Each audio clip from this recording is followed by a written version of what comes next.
Good day everyone! For today's video, gagawa po tayo ng baked chicken. Ayan, katulad niyan. So, it's so yummy.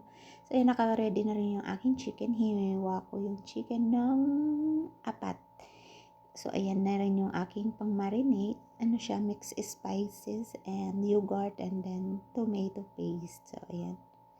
Ready for i-mix na natin siya sa chicken. I-marinate. After marinate ng 30 minutes, ayan, nag-prepared na din ako ng potato. Ganun na. Depende na rin sa inyo kung anong gusto nyo ng slice ng potato. Ganyan. So, ilalagay na natin siya. And then, nilagyan ako na rin siya ng sibuyas pampasarap. So, yun. Ilagay na natin. Set aside yung chicken.